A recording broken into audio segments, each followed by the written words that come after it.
할렐루야. 6월 27일 목요일 새벽 기도를 시작하겠습니다. 사도신경으로 우리의 신앙을 고백합니다. 나는 전능하신 아버지 하나님 천지의 창조주를 믿습니다. 나는 그의 유일하신 아들 우리 주 예수 그리스도를 믿습니다. 그는 성령으로 잉태되어 동정녀 마리아에게서 나시고 본디오 빌라도에게 고난을 받아 십자가에 못 박혀 죽으시고 장사된 지 사흘 만에 죽은 자 가운데서 다시 살아나셨으며 하늘에 오르시어 전능하신 아버지 하나님 우편에 앉아 계시다가 거기로부터 살아있는 자와 죽은 자를 심판하러 오십니다. 나는 성령을 믿으며 거룩한 공교회와 성도의 교제와 죄를 용서받는 것과 몸의 부활과 영생을 믿습니다. 아멘. 찬송가 429장 찬양하시겠습니다. 찬송가 429장입니다. 세상 모든 풍파 너를 흔들어 약한 마음 낙심하게 될 때에 내려주신 주의 복을 세워라. 주의 크신 복을 내가 알리라. 받은 복을 세워보아라. 크신 복을 내가 알리라.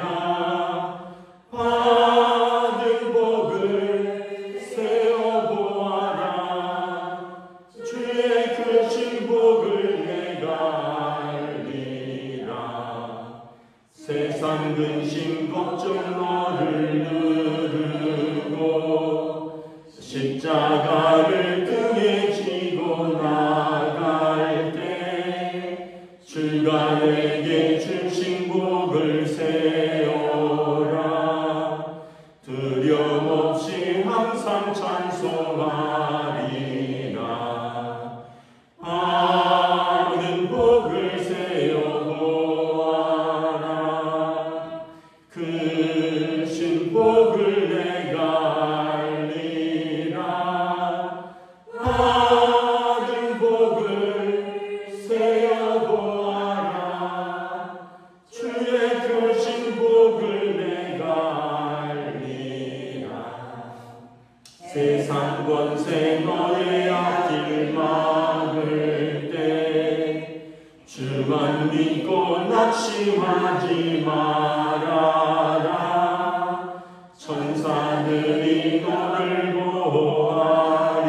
보아리니 염려 없이 앞만 보고 나가라.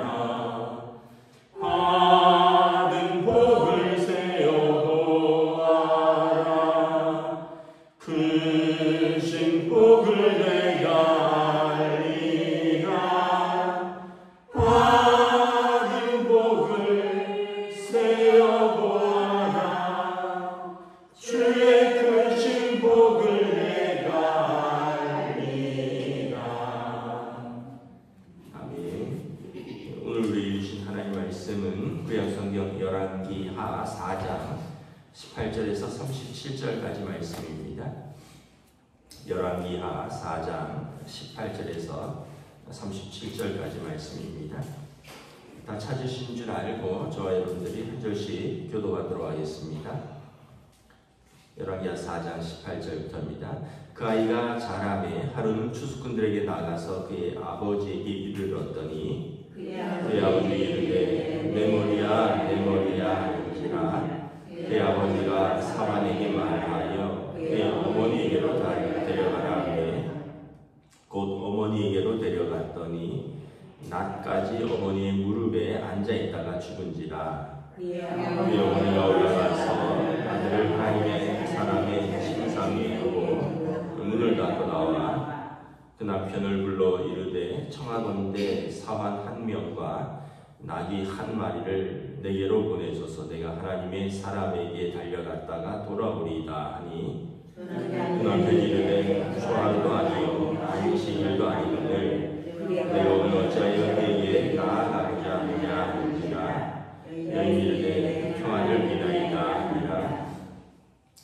나귀의 안장을 지우고 자기 사환에게 이르되 들고 몰고 가라. 내가 말하지 아니하거든 나를 위하여 달려가기를 멈추지 말라 하고 드디어 갈매에서 들어와서 하나님의 사람에게로 나아가니라.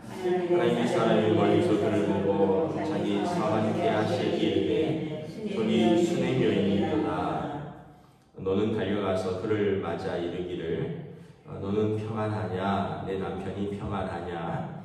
아이가 평안하냐 하라 하였더니 여인이 대답하되 평안하다 하고 산에 이르러 하나님의 사람에게 나아가서 그 발을 아는지라. 게하시가 가까이 와서 그를 물리치고자 하되 하나님의 사람이 이르되 가만두라. 내 영혼이 괴로워하지만 여호와께서 내게 숨기시고 이르지 아니하셨도다 하니라. 여인이 이르되 내가 내 주께 아들을 구하더이까 나를 속이지 말라고 내가 말하지 아니하더이까 하니 엘리사가 게하시에게 이르되 내 허리를 묶고 내 지팡이를 손에 들고 가라. 사람을 만나면 인사하지 말며 사람이 내게 인사할지라도 대답하지 말고 내 지팡이를 그 아이 얼굴에 놓으라 하는지라. 아이의 어머니가 이르되 여호와께서 살아계심과 당신의 영혼이 살아계심을 두고 맹세하노니 내가 당신을 떠나지 아니하리이다. 엘리사가 이에 일어나 여인을 따라가니라. 게하시가 그들보다 앞서가서 지팡이를 그 아이의 얼굴에 놓았으나 소리도 없고 듣지도 아니하는지라. 돌아와서 엘리사를 맞아 그에게 말하여 아이가 깨지 아니하였나이다 하니라.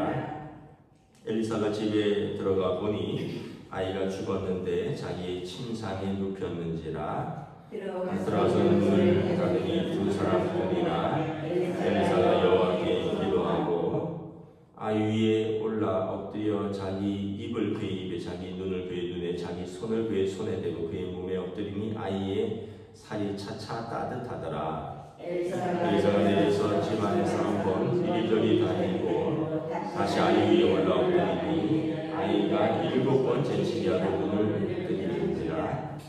엘리사가 게하시를 불러 저 수냄 여인을 불러오라 하니 곧 부름에 여인이 들어가니 여인이 엘리사가 이르되 내 아들을 데리고 가라 하니라. 여인이 들어와서 엘리사의 발 앞에서 땅에 엎드려 절하고 아들을 안고 나가니라. 아멘. 할렐루야. 오늘도 새날을 주셨습니다. 하나님께서 은혜와 평강으로 함께해 주시기를 축복합니다. 이제 엘리사의 기적이 계속되고 있습니다.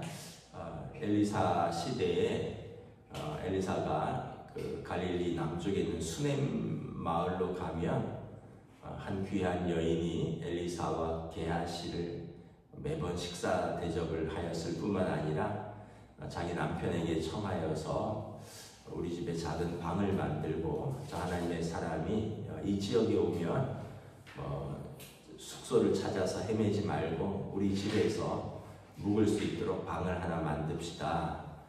그렇게 해서 세심한 배려를 하였고 엘리사가 감사하여서 저 여인에게 무엇이 필요한가 알아보라 했더니 뭐 여인은 다 괜찮다 하는데 남편이 나이 많고 그 집에 아들이 없어서 엘리사가 하나님께 기도하여 내년 이맘때 이 집에 아들이 있을 것이다.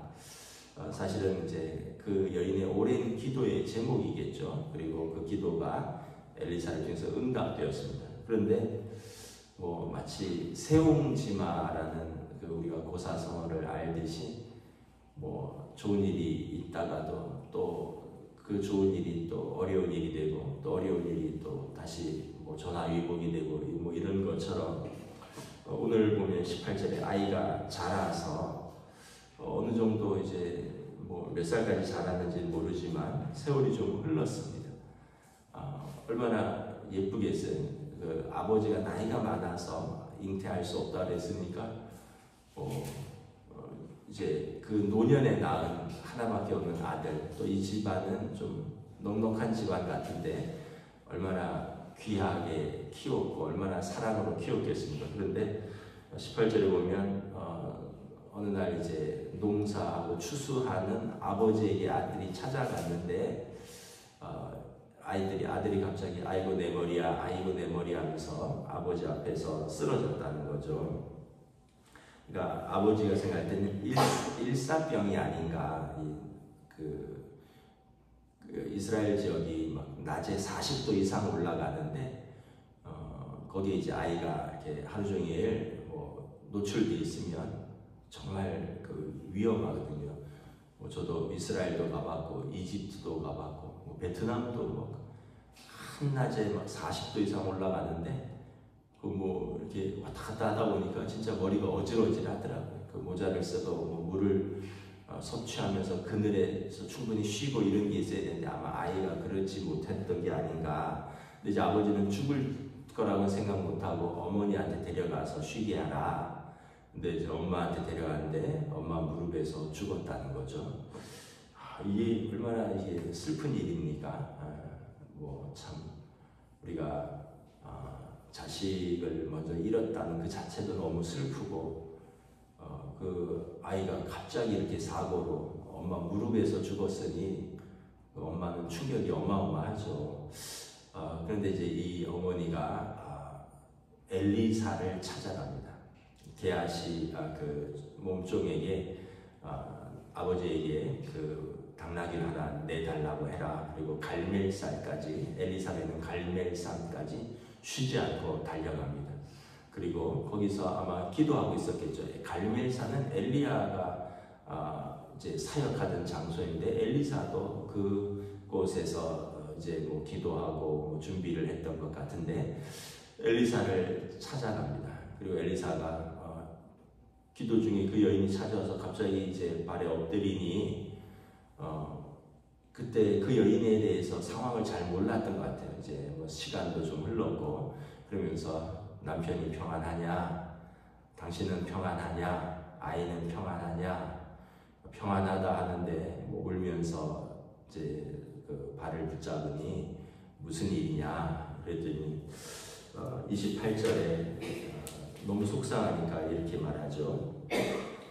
내가 언제 아들을 구했습니까? 나를 속이지 말라고 내가 말하지 않았습니까? 이 속이지 말라는 것은 헛된 기대를 품지 않게 해달라는 그런 뜻이죠. 남편이 나이 많아서 이제 더 이상 아들을 낳을 수 없는데 왜 내게 그런 소망을 주어서 아들을 주셨습니까? 그래서 그 아들이 지금 이래저래 해서 죽었는데 내가 당신에게 달려왔습니다. 그랬더니 엘리사가 이제 게하시 종에게 자기 지팡이를 주고 너는 지금 쉬지 않고 누구를 만나도 지체하지 말고 달려가서 그 지팡이를 아이의 머리맡에 놓으라. 그리고는 이제 그 여인이 30절에 아이 어머니가 당신이 직접 움직이지 않으면 내가 떠나지 아니하겠노라. 엘리사를 강권하여서 엘리사와 함께 갈멜산으로 돌아갑니다. 그리고 이제 아이 들어갔는데 아이의 침상에서 아이가 이렇게 누워 있는데 아이가 생기가 떠난 거죠. 여러분 생기가 영원히 떠난 몸을 보셨나요? 저는 목사이기 때문에 여러 번 봤고 이렇게 보면 같은 엊그제까지만 해도 이제 생기가 있었던 사람과 생기가 떠난 사람은 정말 육체만 있고 생기가 없는 거죠. 근데 이제 엘리사가 여기 어떤 특별한 여러 가지 행동을 합니다. 그 아이의 입에, 눈에, 손에, 몸에 이렇게 자기의 몸을 맞추니 아이의 살이 따뜻해지고 그리고 아이가 갑자기 재채기를 하더니 눈을 뜨고 그리고 36절 37절에 보면 엘리사가 어머니에게 아이를 돌려주었다. 아이가 살아났다라는 것입니다. 아브라함과 사라의 집에 일어난 기적하고 거의 유사합니다. 사라가 나이가 많아 단산하였으나 미쁘신 하나님께서 신실하신 하나님께서 없는 자를 있는 자처럼 약속하신 그 하나님을 신뢰할 때 그 집에 이삭이 생겼습니다. 그런데 이제 그 이름처럼 이삭이 하나밖에 없는 아들을 하나님께서 다시 모리아산에서 제물로 바치라 그럴 때 그때 아브라함이 순종하는데 히브리서 기자는 이렇게 말합니다. 없는 자를 있는 자 같이 부르시는 하나님께서 죽은 자를 살리실 줄을 믿은지라. 원래 이삭은 없었는데 아브라함에게 약속하시고 있는 자처럼 그 이삭을 불러주셨거든요. 아브라함도 사라도 경수가 끊어져서 단산한 그 몸에 너와 내 아내를 통해서 아들이 있고 그 후손들이 하늘의 별처럼 창대하리라. 없는 자에게 그렇게 있는 것을 약속해 주신 하나님께서 아들을 달라 하면 하나님께서 죽은 자를 살리실 줄을 아브라함은 믿었다는 거죠. 그리고 하나님께서 이삭을 위해서 한 어린 양을 예비하셨고 이삭을 살려주셨죠. 아마 이 여인에게도 동일한 마음이 있었던 것 같아요. 남편이 늙어서 아이를 갖지 못하고 하던 그 가정에 선지자를 통해서 하나님께서 그 기도에 응답하셨습니다. 없는 자를 있는 자같이 부르시고 그리고 이렇게 죽은 자를 살리실 것을 믿었던 거죠. 없는 자를 주셨는데 죽은 자는 못 살리시겠느냐. 아브라함과 사라의 상황과 너무나 유사하고 하나님께서 그 시대에 이러한 귀한 믿음이 있는 사람들을 통해서 하나님께서 살아계심과 또 하나님을 경외하는 자들을 돌보시는 것을 볼 수가 있습니다. 그래서 참 이 여인은 선지자 하나님의 사람들을 또 이웃들을 잘 섬기고 사랑하고 하나님을 경외하는 복을 아마 이 생에서 다 받은 거죠. 가끔 그런 생각을 합니다. 지금도 이런 역사가 일어나면 얼마나 좋겠는가. 근데 예수님 시대에도 예수님께서 몇 번 하지 않으셨습니다. 달리다도 소녀의 일어나 야이로의 딸이나 또 마리아의 오빠 나사로가 죽었거나 이런 예수님도 몇 번 이러지 않으셨어요. 왜냐하면 우리는 모두 영원히 살 것을 믿기 때문에 이 땅에서 사는 것이 우리의 목표는 아니거든요. 여러분 이 아이가 이렇게 살았는데 세월이 흐르면 또 이 아이는 죽지 않겠어요? 그러니까 지금 사는 것도 우리에게 소명이고 그리고 영원히 사는 삶을 이미 우리에게 주셨기 때문에 지금은 하나님의 시간에서 보면 아주 짧은 시간이고 또 영원히 사는 삶은 우리에게 이미 약속을 하셨다는 거죠. 예수님께서 내가 생명이요 부활이니 나를 믿는 자는 죽어도 살겠고 살아서 믿는 자는 영원히 죽지 아니하리라. 우리는 살아서 예수 그리스도를 믿었고 영원히 죽지 아니하는 삶을 약속받은 것입니다. 단지 이 땅에서 사느냐 하나님 나라에서 사느냐 그 어떤 장소의 차이. 근데 영원히 사는 것은 약속을 받았다는 거죠. 그래서 예수 믿는 목적이 이 땅에서 기적이 일어나서 병든 몸이 살아나고 이렇게 특별한 경우에 어떤 일이 있긴 있지만 그게 예수 믿는 목적은 아니다는 거죠. 이미 영원한 삶을 약속받았기 때문에 이러한 기적과 이러한 체험이 있다면 우리가 신앙생활을 오히려 제대로 안 할 가능성이 있습니다. 교회는 안 다니고 이런 어떤 특별한 기도원 이런 특별한 선지자만 찾아다닐 가능성이 있습니다. 엘리사만 찾으러 갈멜살만 쫓아다니지 예루살렘에 있는 각 지역의 회당이나 예루살렘 성전에는 사람이 안 갈 가능성이 있습니다. 이게 일상이 되는 것이 아니라 이건 어떤 특별한 체험이고 이거는 우리에게는 하나님의 말씀이 주어졌다는 거죠. 그래서 우리가 어떤 기적이나 어떤 체험은 우리에게 큰 기쁨을 줍니다. 영적인 고향을 불러일으키고 또 우리에게 하나님의 살아계심에 큰 확신을 주는데 그런데 이제 그게 전부는 아니라는 거예요. 우리는 말씀을 붙들고 삽니다. 예수님께서 병도 고치고 귀신도 쫓아내시고 이러셨지만 예수님께서 하신 가장 많은 일 중에 하나는 말씀을 가르치신 것이거든요. 하나님 나라를 선포하신 것이거든요. 회개하라 천국이 가까웠느니라. 그리고 하나님 나라에 대해서 그리고 하나님 나라의 백성의 삶의 윤리에 대해서 말씀을 하셨지 예수님께서 병든 걸 고치고 귀신 들린 자를 쫓아내고 자유케 하고, 이 사역도 그 사역의 일부지만 말씀 사역을 가장 우선시하셨다는 것을 우리가 알 수 있는 것입니다. 만약에 지금도 이렇게 그런 일이 일어난다면, 아까도 말했지만 아무도 제대로 신앙생활 교회에 오려고 하지 않고요. 또 병원은 또 다 문 닫아야 될 것이고, 또 약사들도 직업을 잃어버릴 것이고, 재활치료라든가 운동시키는 사람들도 다 직업을 잃어버릴 것입니다. 왜냐하면 다 개아시를 찾으러 다니기 때문에. 뭐 오늘부터인가 또 세브란스 병원, 뭐 3개 병원이 다 전면 휴진이라면서요. 세브란스, 영동 세브란스, 용인 세브란스.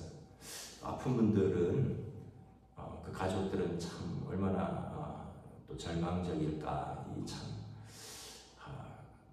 그 자기의 어떤 직분과 본분과 또 정치에 대해서 우리가 다시 한번 생각을 해보는데, 우리는 안 아프니까 그냥 안타깝다 이 정도지만, 뭐 이렇게 뉴스 같은데 보세요. 뭐 당장 뭐 보호자들은 지금 난리 났어요. 뭐 항암 치료를 해야 되는데, 긴급한 수술을 해야 되는데 전면 휴진을 한다 하니 병원을 옮겨야 되고, 병원을 옮겨도 그 병원에서도 받아줄지도 의문이고, 수술 날짜가 임박해야 되는데 이거 몇 달 뒤로 밀릴지도 모를 거고. 제가 이렇게 또 그것만 믿는 줄 알았더니 각 대학병원 앞에 약국들이 다 지금 적자를 몇 달째 기록하거든요. 병원이 제대로 안 돌아가니까 처방이 제대로 안 나와서 그 앞에 있는 대형 약국들이 다 적자로 돌아섰고, 간호사들을 신규로 뽑지를 않고, 심지어 그 앞에 식당들도 지금 뭐 망하기 일보 직전이다, 뭐 이런. 저도 병원에 가봤는데 대형 병원이 한산합니다.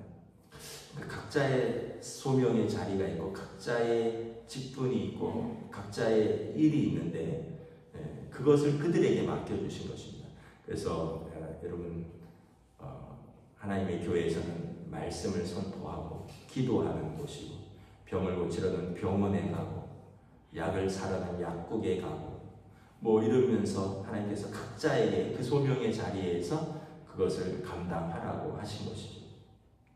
우리가 기적이 우리의 신앙을 움직이는 것은 아니라는 거예요. 그래서 항상 우리는 영적인 평균을 찾아서 움직여야 됩니다. 다 경험하셨잖아요.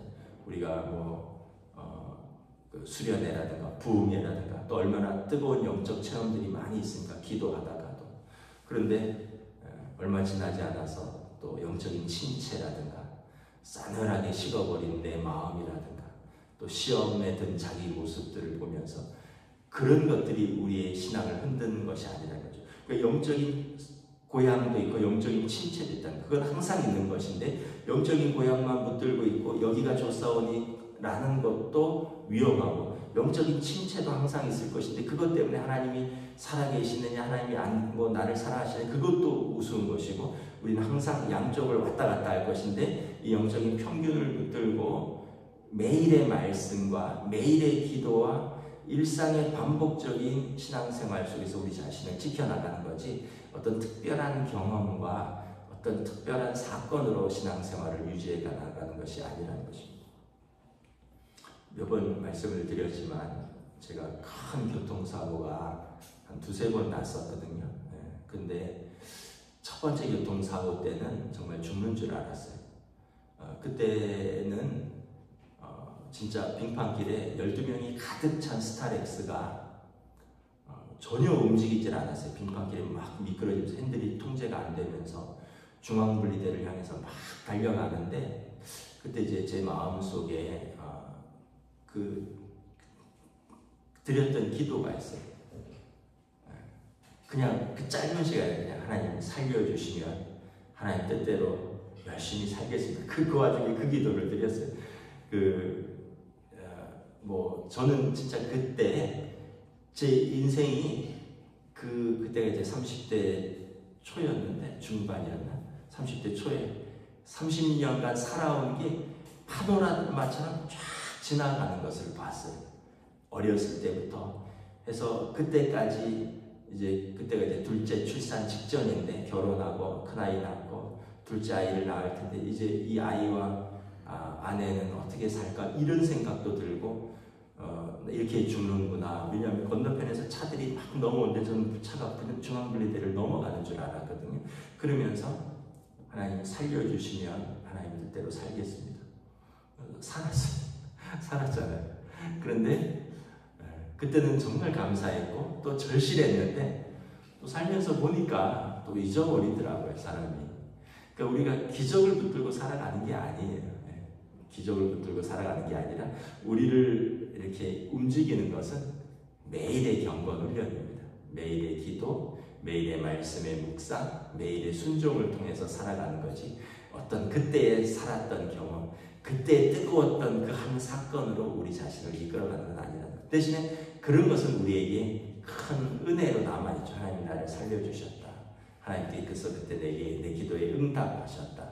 그런 큰 은혜로는 남아있지만 그것 때문에 내가 예수님을 이렇게 믿고 그것 때문에 내가 내 신앙이 유지되는 것은 아니라는 것을 잘 붙들고, 그리고 또 우리의 신앙은 말씀으로 유지되는 것이다. 옛날에는 성경이 없었잖아요. 그러니까 이런 사건들 또 하나님의 사람의 그 예언들이 성취됨을 통해서 하나님의 말씀이 그들에게 선포되었다면, 이제는 우리에게 성경, 구약과 신약의 말씀이 다 기록된 복받은 우리들이기 때문에 우리에게 이미 복을 다 주셨고 복의 말씀을 갖고 있다. 그래서 여러분 부디 복을 찾아 이리저리 헤매지 마시고 매일의 여러분들의 기도의 자리, 말씀의 자리, 삶의 자리가 기적의 자리고 은혜의 자리인 줄 믿습니다.